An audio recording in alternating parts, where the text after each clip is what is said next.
take action. Be a justice partner and give what you can.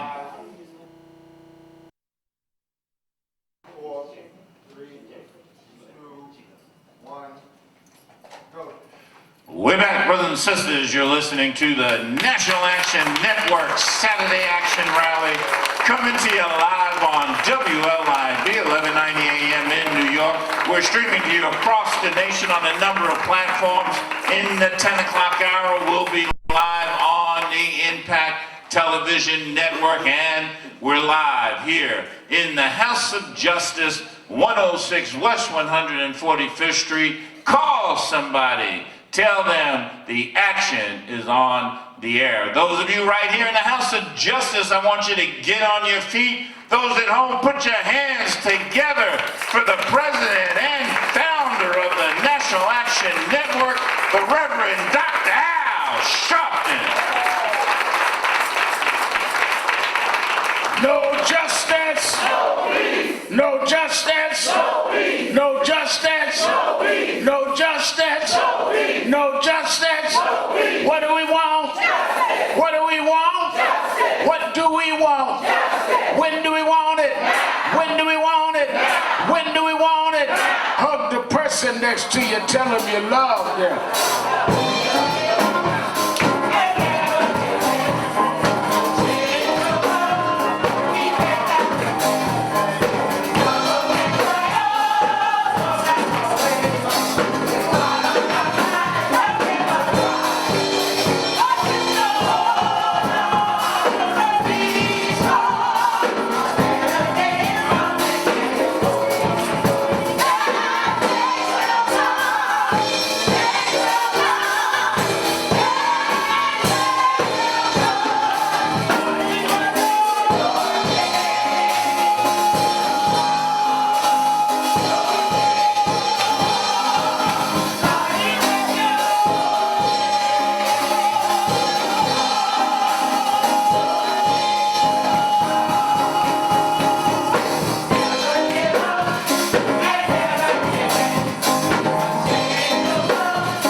Change Choir, give them a big hand. Yeah. Give them a big hand. Yeah. Certainly we're happy to be with you another Saturday morning at the Saturday Action Rally of National Action Network to report to you our work and where the action is for you that are here live in the House of Justice, 106 West 145th Street in the village of Harlem, and you that are listening live on 1190 WLIB AM in New York or watching on live stream on nationalactionnetwork.net, or you that are going to be joining us at 10 o'clock on our international broadcast on Impact Television. We're grateful to God to be here another Saturday where the action is. Amen. Give a hand to our presider, Attorney Michael Hardy, and our inspirational speaker of this morning, Reverend Dr. Barry Miller of Abyssinian Baptist Church in Newark. Talk about God had a plan. And I'm glad that he preached that and gave us that inspiration. I hope he enjoyed it because he won't be back for a while. I heard people hollering and screaming in here. So I want him to know you pastored Abyssinia. You just supposed to inspire us. You ain't supposed to do but so good. Give him another hand.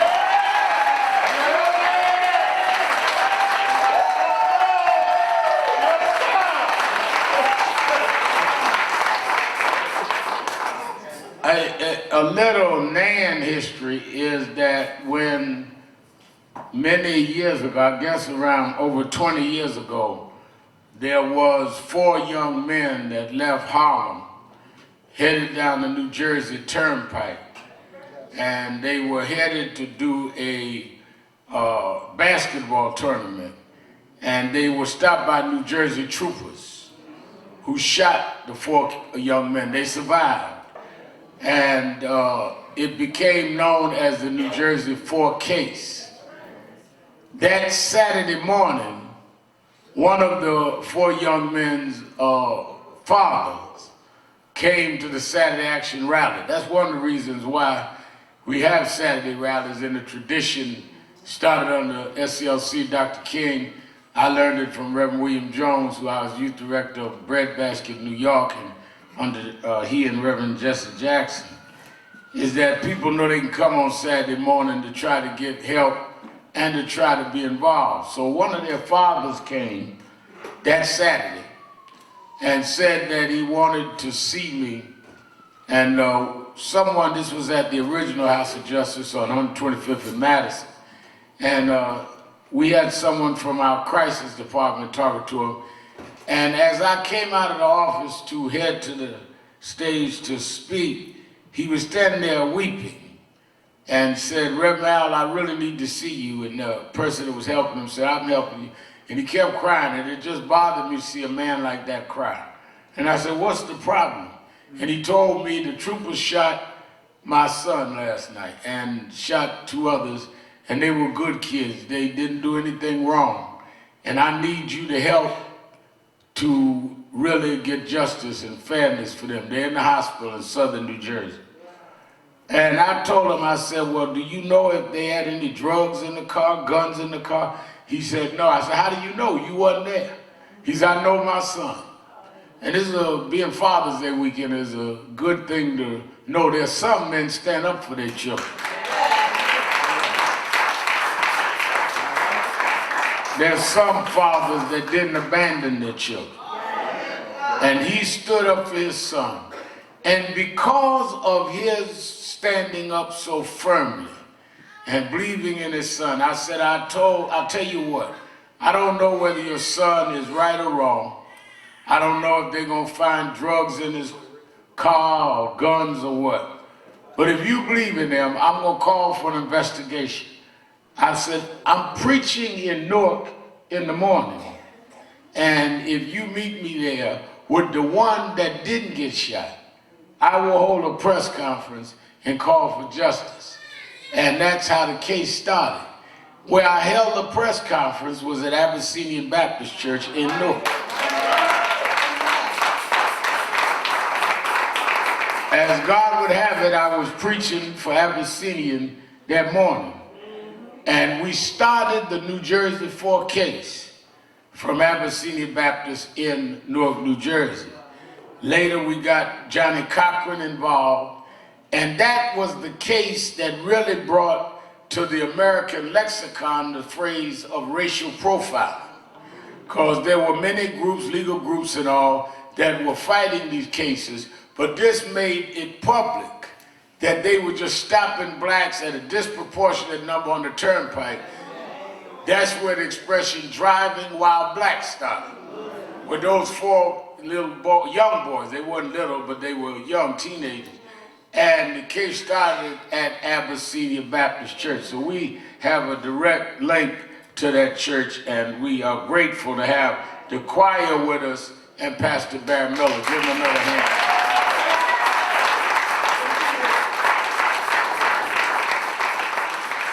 In fact, as I do every Father's Day, I'll be in Newark tomorrow morning preaching at Metropolitan Baptist for our national board member, Reverend David Jefferson. And all of you that are listening to me, meet me at Metropolitan. I'll be preaching the 9 o'clock service in Newark and Metropolitan. And this afternoon, I'm going to Westbury, New York, to preach for Eastern Baptist Association's luncheon. So we working hard on Father's Day weekend. I ask for your prayers for our national field director, Reverend DeVess Toon, who called me last night, and his mother in Charlotte, North Carolina, lost everything in a fire. And everything but the clothes on her back, gone. And he's on his way to Charlotte, and we certainly are in prayer for the family. Reverend DeVess Toon been with us about 25 years and helped raise Minister Marshall and others around here and his mother. On a brighter note, though, we want to give birthday greetings. Yesterday was the birthday of the chairman of our board, Reverend W. Franklin Richardson.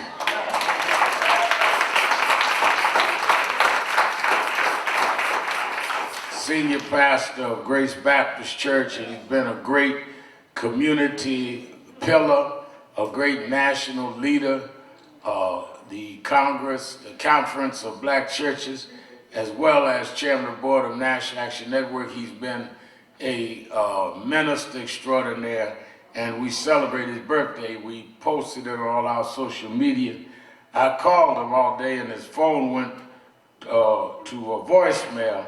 I don't know if it's because he got too old to turn it on or he's traveling, but I'm sure that I'm said on the radio, somebody gonna call him and tell him, and he'll be calling me, straightening me out when I get off the air.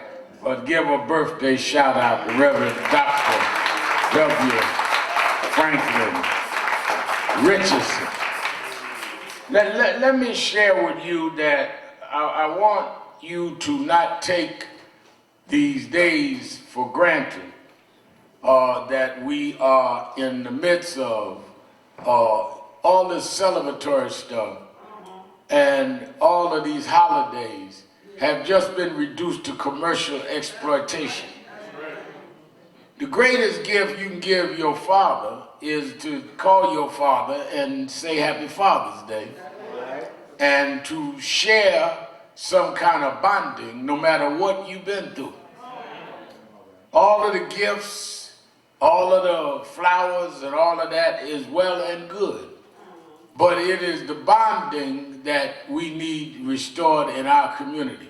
We all have had different experiences, and I will always share mine, but at the end of the day, we need to understand that we all need to worship the God that made us all by strengthening the bonds that he connected us to. And I'm glad that my daughters work with me. I did not encourage them or choose for them to be activists. They did that on their own, but we have worked together as well as been fathers and daughters. And nothing gives a father more joy and more sense of fulfillment than to have a relationship with their offspring. Now, you're going to hurt your offspring, and they're going to hurt you. But let's welcome, we're joined live now on Impact Television. Come on, welcome the Impact family.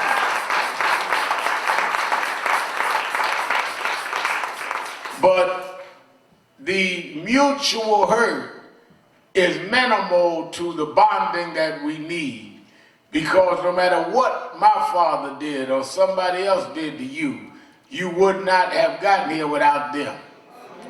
And every father in the black community is not a walk-away or abandoning father. There are some good fathers. There are some fathers that did the right thing. There's some fathers that stood by their families. Even if their families couldn't stay together, they still did the right thing. So let's wish all of our fathers in our community a great, happy Father's Day.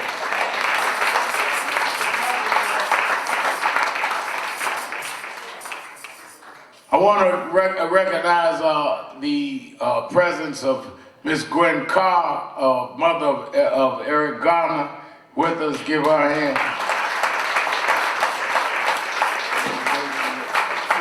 And y'all, we have been watching with great joy that finally they're telling the true story of what happened with the Central Park Five.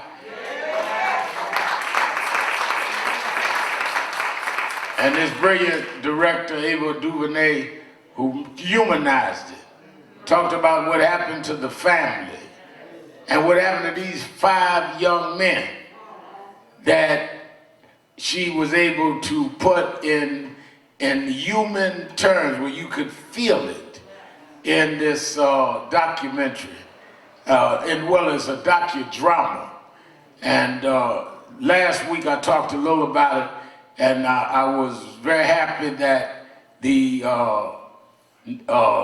when I got off the stage, she had tweeted about how when Corey Weiss, one of the 5, who served more time than any of the others because he was tried as an adult, did 13 years before finally one young man in jail inadvertently told his cellmate that he did it. The cellmate told on him because he was trying to get favor, and they matched the DNA with this young man and found out he was the one that did it. Now, the thing a lot of people miss about that is that they knew that the semen they had at the scene didn't fit the 5. So why did they prosecute them for rape? They knew they didn't do it. Well, they did some of it, they come in there for trouble. Well, you didn't indict them for trouble. You indicted and convicted them and coerced them into confessions for rape when you knew that the DNA evidence was not there. And Kerry Weiss went to jail and did over 13 years on something that he did not do. And aside from losing your freedom, is that the mental anguish, the anxiety of laying in a cell every night knowing that you did not do what you lay in there for is enough to drive you crazy. But somehow God brought them 5 boys through.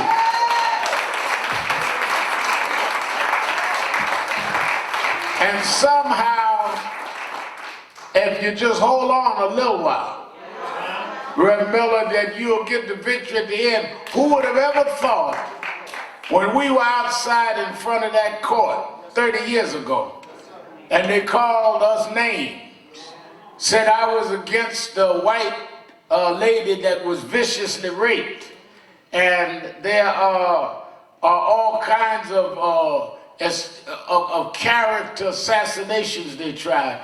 No one ever thought that some 30 years later that Hollywood would come out and tell the story. And when Kerry Weiss got out of jail, they still wouldn't look out for them boys. Fought to get them a lawsuit and a settlement. And as they were trying to do that, Kerry couldn't get a job. Because where you going when all of the best years of your life you in jail? Had no skills of his own because he was robbed of that. And he worked here over 3 years until he got a settlement. But unlike many others, he never forgot National Action Network. He's here every Saturday morning. Stand up, Kerry Weiss, Central Park 5.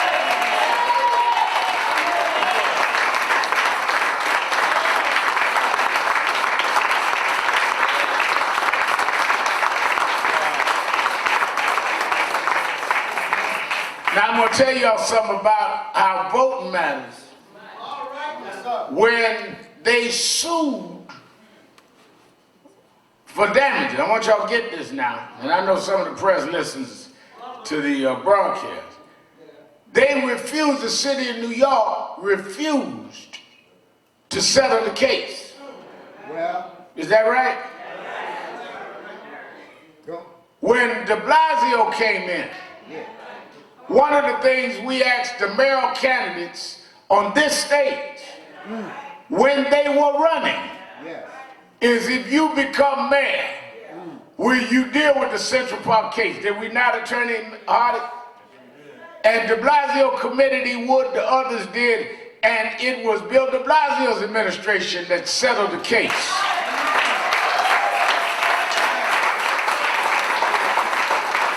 Now, I ain't gonna tell y'all how much money has been in the paper, but they settled the case.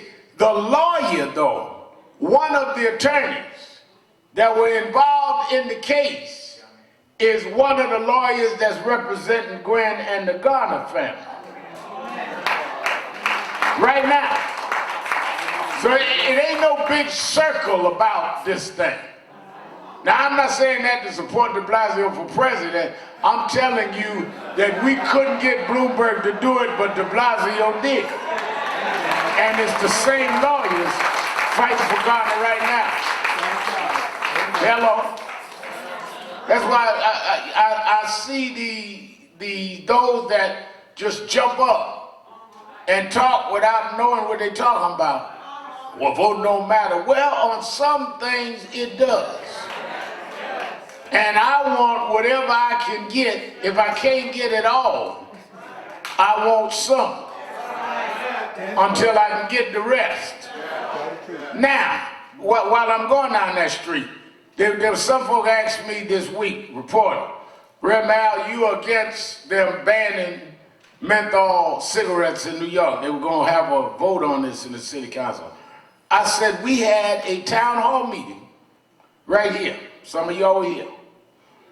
And our position was that until you can tell us what you're going to do if they ban the cigarettes, about those that are going to sell loosies, that we can't support it because it is going to force the black market of selling loosies, which is what happened with Eric Garner.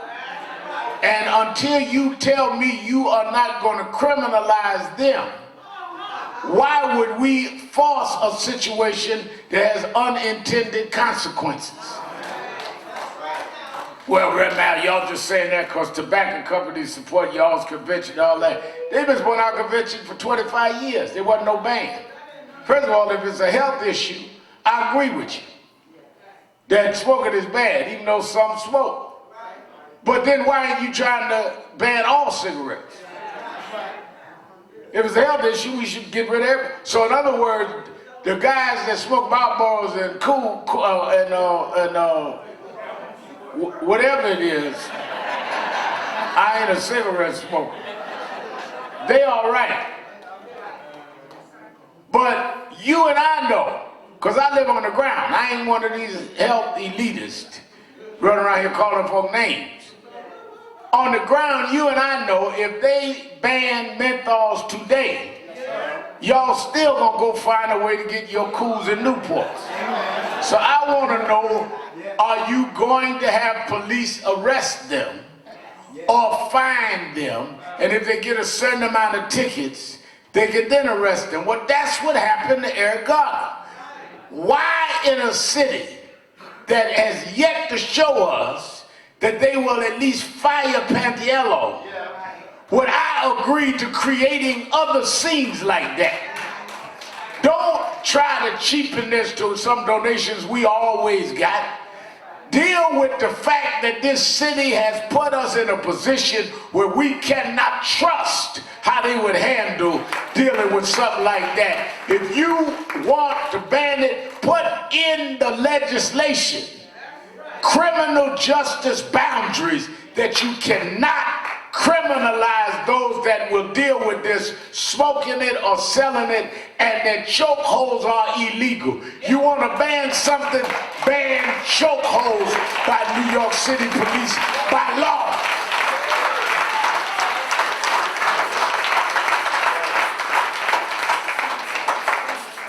All this foolishness, you know, some of these civil rights groups, Reverend Allen, them get money.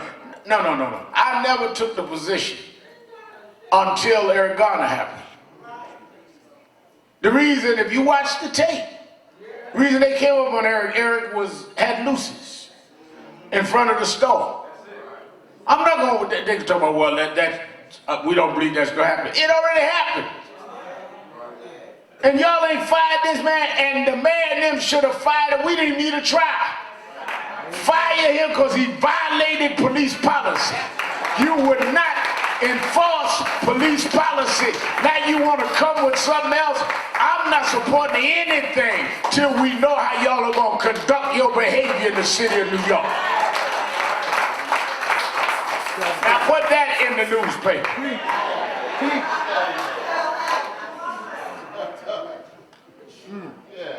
I think that, see, the problem with a lot of these folk, and y'all hear me all the time on MSNBC talk about these latte liberals.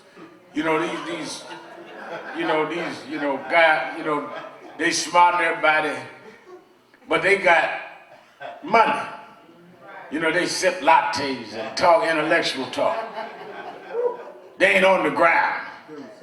They don't talk to regular people. They wouldn't have a Saturday morning rally in Harlem, wouldn't even come. But they want to speak for people that they don't speak to.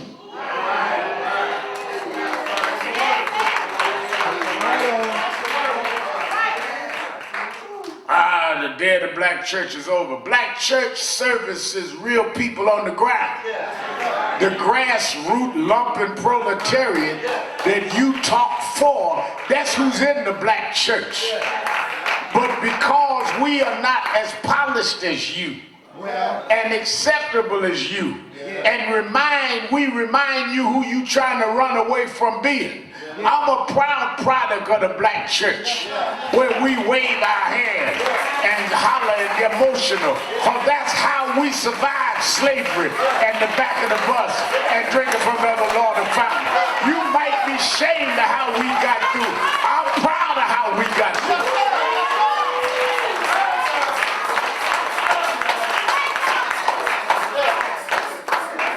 For we knew what therapy was. We had Friday night prayer meeting. For we knew how to lay on the couch. We knew how to get on our knees. I know how we got this far. But you done got too sophisticated now. You done got too high and mighty now. Grandma didn't have a psychiatrist. Grandma had a hymn book. And she made it through. And I'm not against psychiatrists now, but don't scorn how we got this far.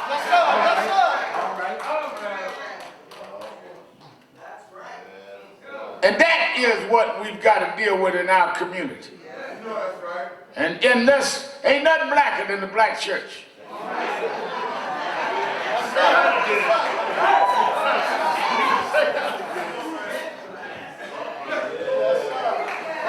It's the first institution that we owned, that we were in charge of, that we gave orders. Reason why I grew up, Pastor Miller, with self-esteem is by the time I grew up, a boy preacher, started preaching. Bishop Washington licensed me when I was a young boy. By the time I became of age to understand the corporate world, I was used to watching black folk running their own multi-million-dollar church. So you couldn't tell me we was inferior, because I saw us run something. Some of y'all that always grew up watching other folk in charge, I knew we was in charge. So therefore, when I started having to deal with people in the white community, they couldn't tell me they was that smart and that they knew how to run things we didn't know how to run. Because I saw it for myself.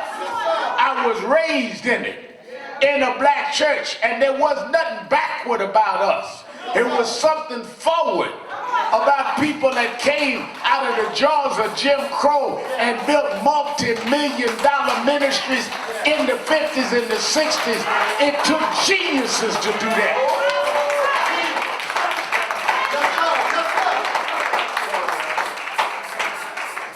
That's why they tried to break the black church. That's why they went after the National Baptist Convention. That's why they went after, because that was our power. Well, we need to learn how. You hear a lot of these people today, call my radio show, we need to learn how to pool our money together. We weren't doing that in the black church. Where you think black banks started? Where you think black colleges started? That was the foundation. But they tricked you into being against what made you in the first place.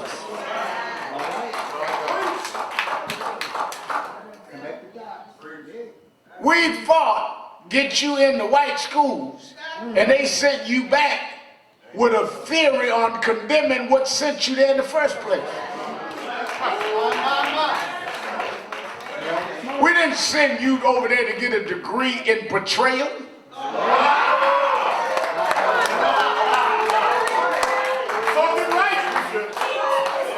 We sent you to get some kind of tools to come back and build a community. But you come back with a negative analysis of what sent you there in the first place.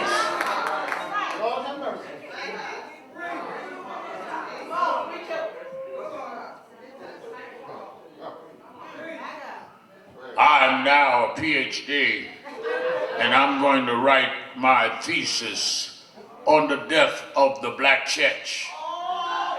No, you should write your thesis on the sellout of the Negro intellectual.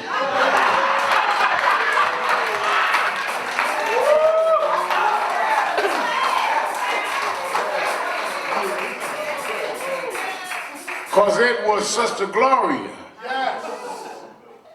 in the Celestial Choir, and Brother James at YPWW, that sent your ungrateful behind to get your PhD. With the little scholarship programs in the black church. But somehow you got in the dormitory and forgot who you were and thought you were something that you wasn't. And then later on, when they call you the N-word, you run back down to National Action Network and others and want somebody to fight for you, when we told you where you was going in the first place.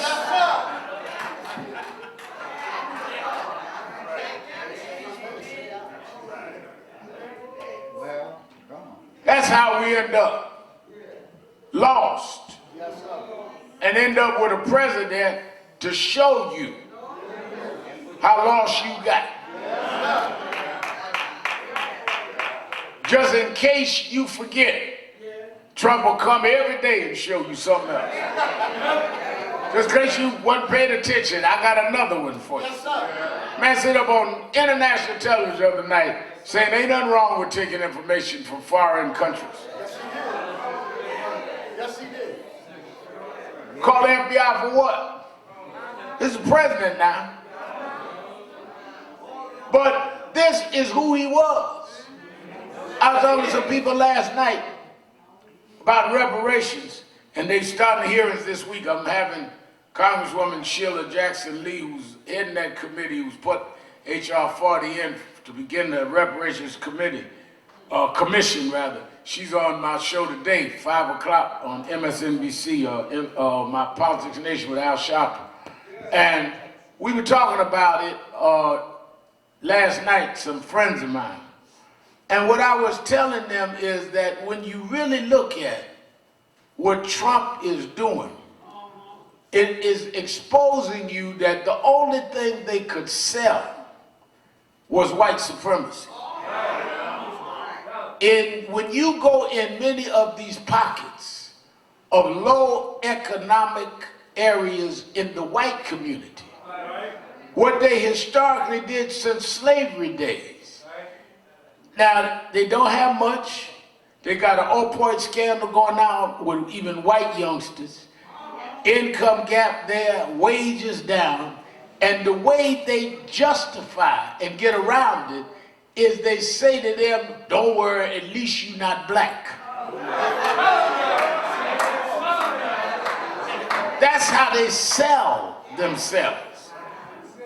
Is that they give them some sense of superiority, that they're not black, so that they won't complain about that they're exploiting them.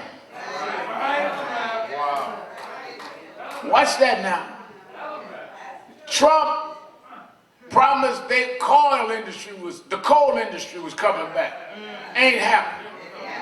He gonna do this and that for the coal miners. Ain't happening. He gonna do this and that for the farmers. Started trade wars that hurt the farmers, to where he had to give emergency funds to the farmers. But at least you ain't black. They gotta have something to pivot off of. And if poor whites and blacks and Latinos ever got together, it would turn the whole thing around. But as long as they could play one against the other and create enemies between each other. I spoke on Thursday in Las Vegas for the National Convention for 100 Black Men, and the comedian George Wallace came to the set. Gwen Carter. He told the joke, talk about division. He said, little boy was playing in his house, little black boy playing in the house, and took a sack of flour and poured it all over. Ran to his mother and said, Mama, look at me, I'm white. She said, boy, if you don't get that stuff off you, I'm gonna spank you. Go show your father. He ran in the other room, Daddy, Daddy, look at me, I'm white. Boy, if you don't get that off you, I'm gonna spank you. Go show your grandmother. He went and showed Grandma, Grandma, look at me, I'm white. She said, after all we've been through, you want to be white? If you don't get that off you, I'm going to spank you. He ran through the living room and Grandpa looked at him. He said, what are you crying about? He said, I ain't been white for 10 minutes and I don't like you Negroes either.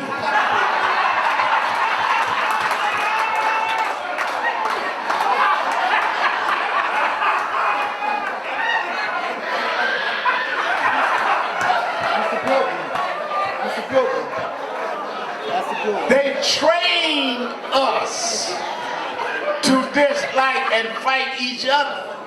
That's the first response. Because we don't understand they're exploiting everybody to feed the whole. And that's what we need to deal with. This whole reparations question is a question of repairing damage done. It ain't about begging for nothing that's why they want a handout. It's about paying for the hands you used.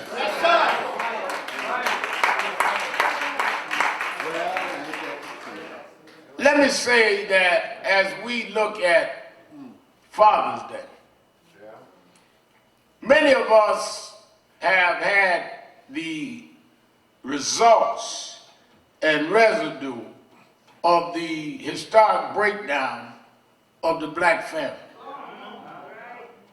And this is not to excuse the behavior. It's to put it in context. Black men ought to take care of their children. Black men ought to be responsible. And there are many black men that are. But let us have the context that we understand the breakdown and where it started. In slavery, black men were not allowed to marry their own wife. They were not allowed to name their children after them. And in fact, they tried to make sure they separated the wife and the husband and the children from the parents, because they did not want the family bond together. Then many black women were violated sexually by their masters. And the man couldn't do anything about it. You imagine you're a woman and being violated, and you can't call the law because the law was on the side of your raper. and you sitting there knowing your wife is being violated and there's nothing you can do about it. And that is only 3 or 4 generations ago. Y'all read the story in the paper when they come. My great-grandfather was a slave in South Carolina. Well, that meant he could not stand up for my great-grandmother. That is my daddy's grandfather. So it will take generational effort to undo what you did to us for generations.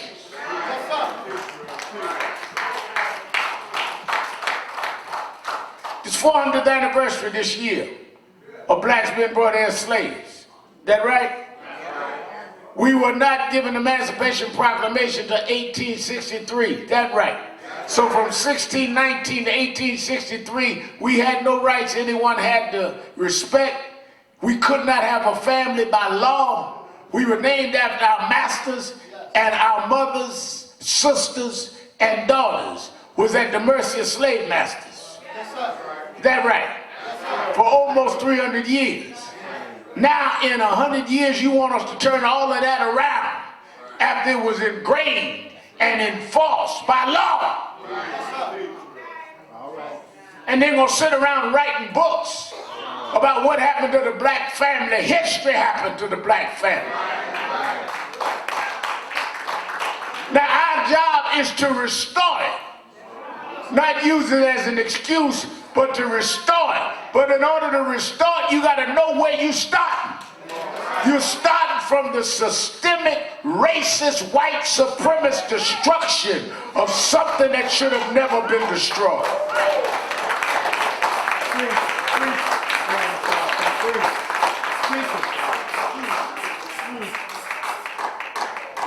Black men had to fight to be men. Reduced to boys. Reduced to nothing. Because some had to make you less in order for them to feel like they were more. And we have to rebuild our men. That's why I don't care what kind of daddy you got. Wish him a happy Father's Day. If he survived, if he tried, even if he failed, yes, he might have broke your heart, but he was broken down and maybe had no way of knowing what to do, but somehow made it through anyhow. Wish him a happy Father's Day tomorrow.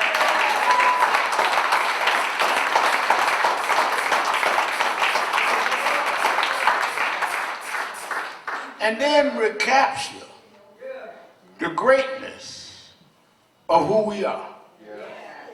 One of the biggest tricks, I say this all the time, Attorney Hardy will tell you, is that when they sever us from our history,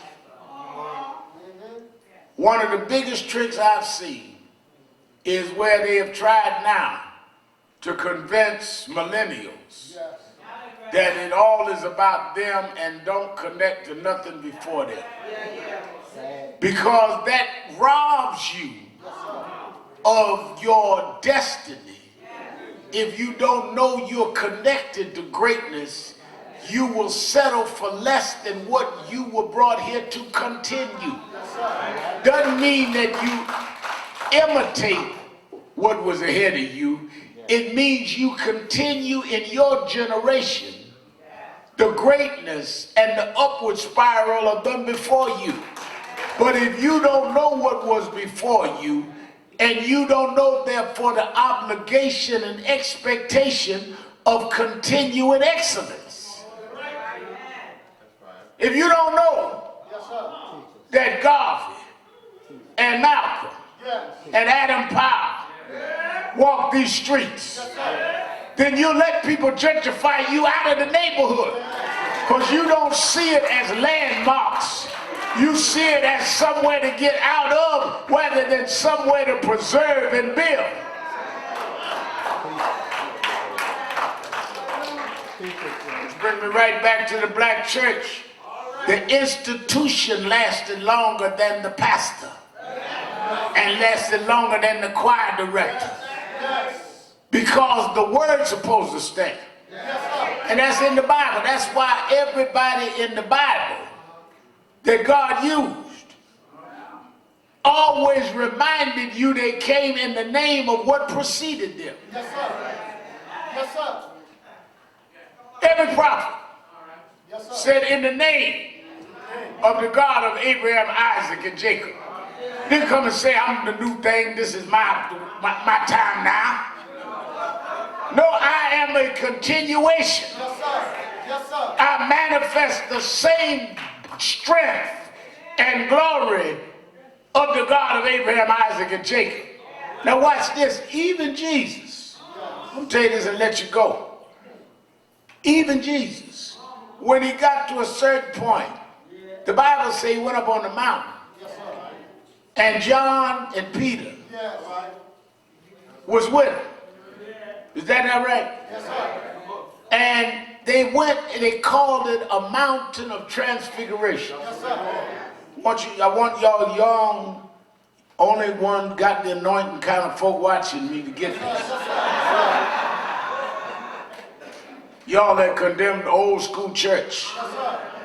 Jesus, God's son, went on the mountain of transfiguration. His disciples, the Bible said, fell into a deep sleep, and when they awakened, they saw him on the mountain, and that he had transfigured. That's what Mountain of Transfiguration meant. He had transfigured and was talking to Moses and Elijah. Yes, sir. Is that not the book? Yes, sir. If Jesus had to connect to Moses and Elijah, and he was God's son, then who are you not to connect to what preceded you?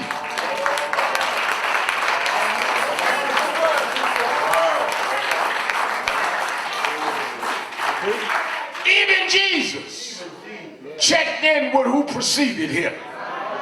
Why did he proceed to connect in with Moses and Elijah? Because Moses represented the law. Elijah represented the prophets. And even Jesus said, yes, I'm God's son. I can heal the sick. I can raise the dead. But I submit to Moses, the law, and the prophets that stood on the law. I didn't come to change the law. I come to fulfill the law.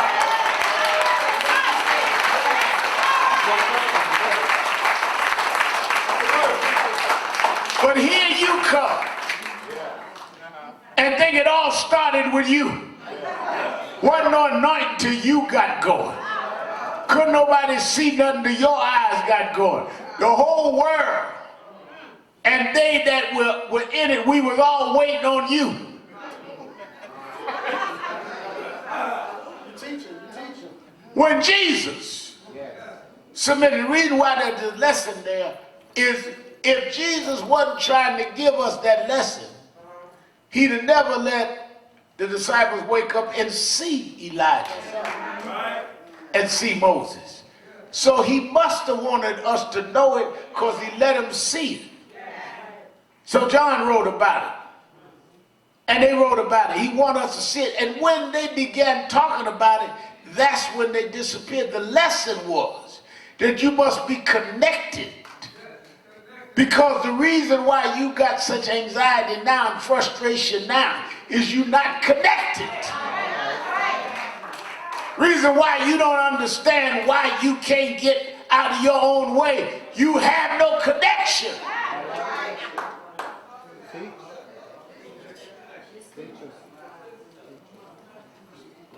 I was out, like I told you, in Nevada this week to speak for the 100 black men. Got to a certain place in the airport and had my smartphone. Got the newest smartphone. It can do everything you could think of. Well, But I couldn't get a connection at that part of the airport. I don't care how much you paid for it. yes, sir. Yes, sir. I don't care how many things that it can do. You still need a connection to get through. The problem is you got a good instrument. You got gifts, you got talents, you got degrees, but you ain't got no connection.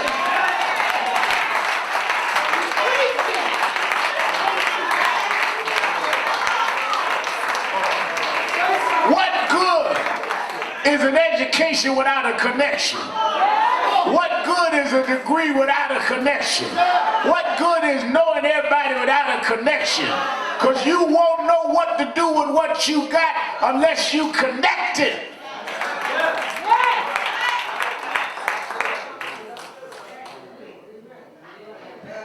Grandma Al, I don't know what's wrong with me. I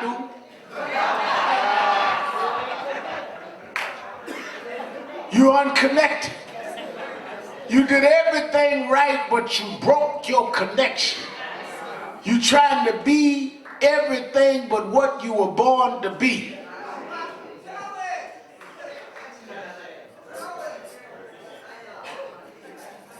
I watch some folk, even in church services, Dr. Small, they don't even know how to pray.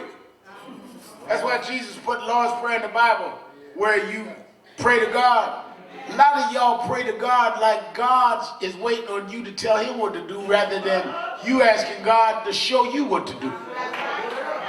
I mean, listen to how y'all pray. Dear God, you be, a little cordial. Thank you for another day. Now look here. This is what I need. I want you to help give me some money and help pay my bills and help dry the tears out my eyes and help get the deodorant up under my arms and help kill my, little no good kids' bad attitude and help my husband come home. You get on your knees giving God instruction. That ain't how you pray. You should be praying to get instruction. You support the reason why grandma made it is grandma who had to sit in the back of the bus. Grandma who couldn't check in a hotel. Grandma who couldn't buy a cup of coffee at a 5 and dime store. Grandma who had to work in the cotton fields from sunrise to sundown. She didn't get on her knees and ask God for nothing. She get on her knees and say, have your own way, Lord. Have your own way. Why? Because she had the faith to believe that God would make a way and somehow, somewhere, he'd make a way out of no way.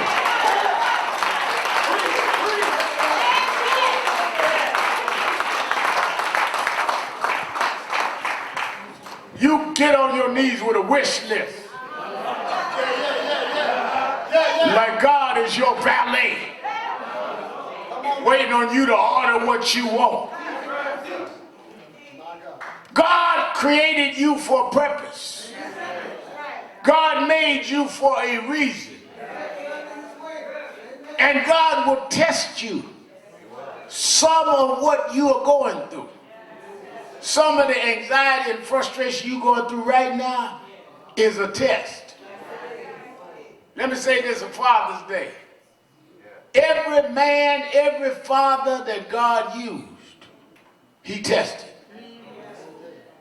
The higher the place you want to go, the harder the test.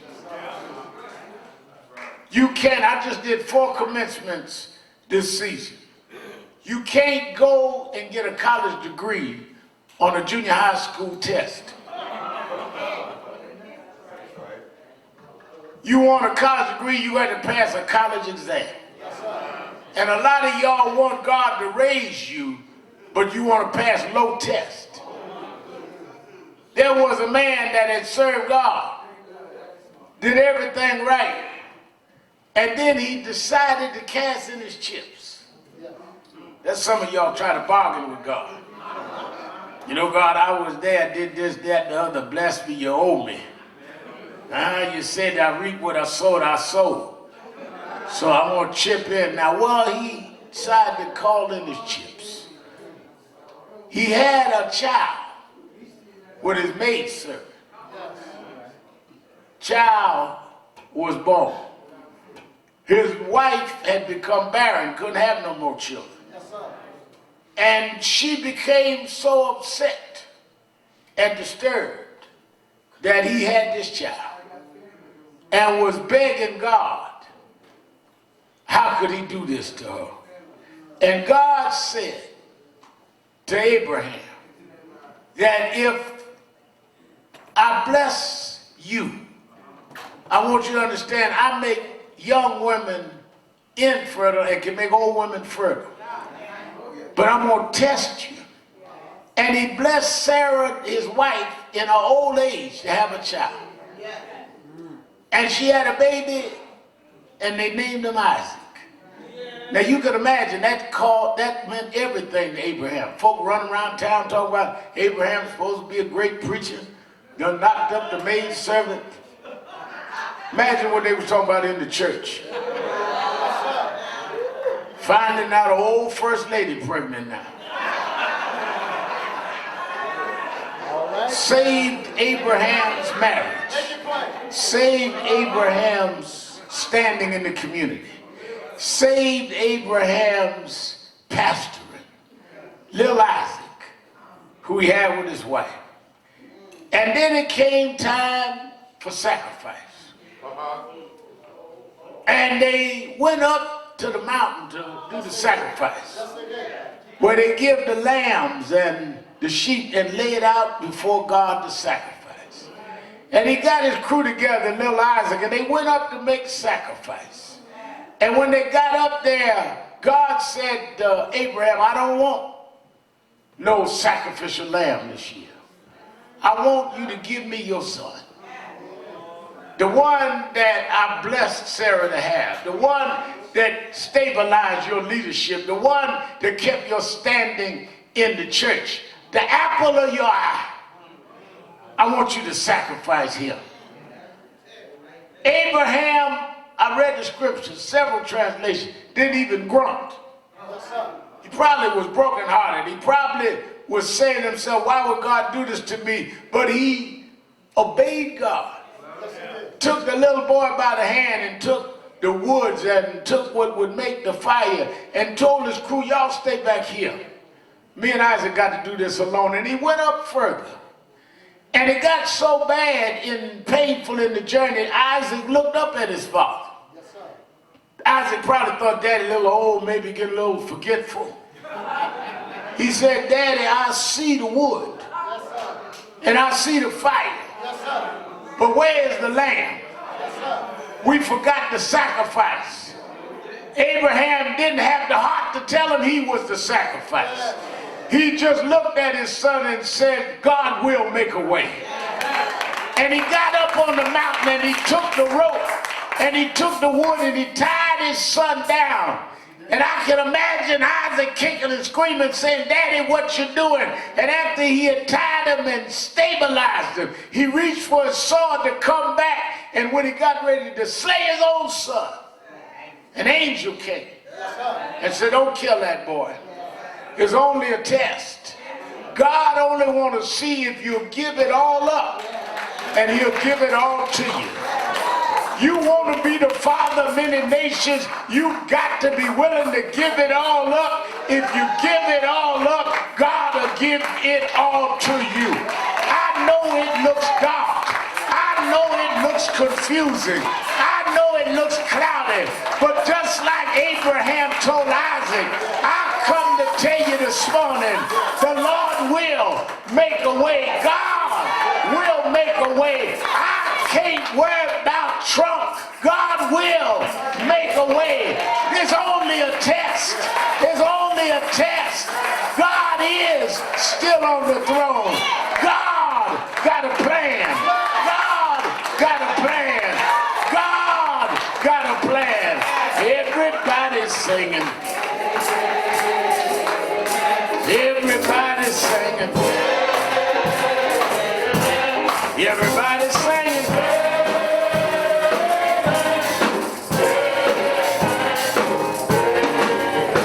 Everybody's singing. Sing it like you mean it. Sing it like you mean it.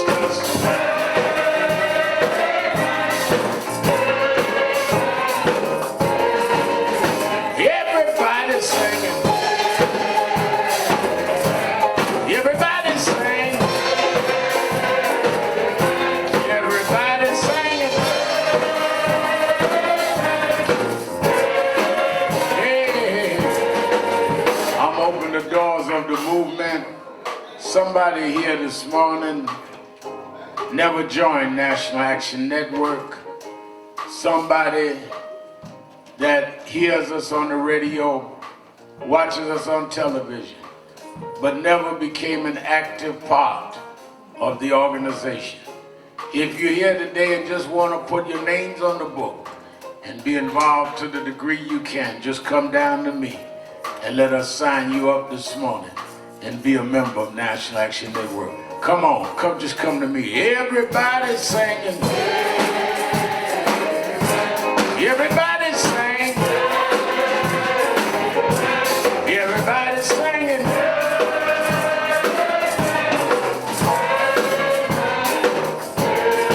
One more time, y'all. One more time, y'all. One more time, y'all.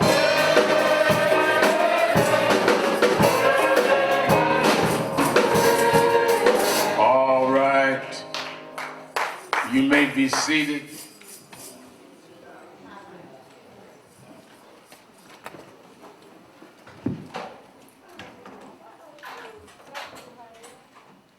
We're going to raise our offering,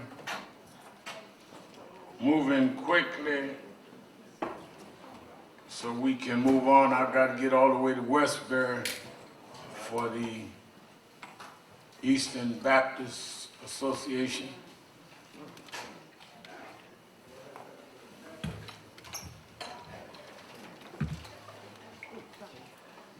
I want everybody to give to the best of their ability.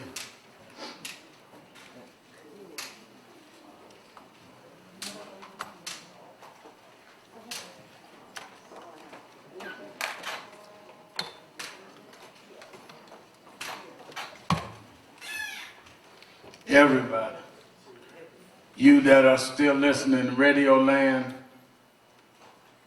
should call in and give.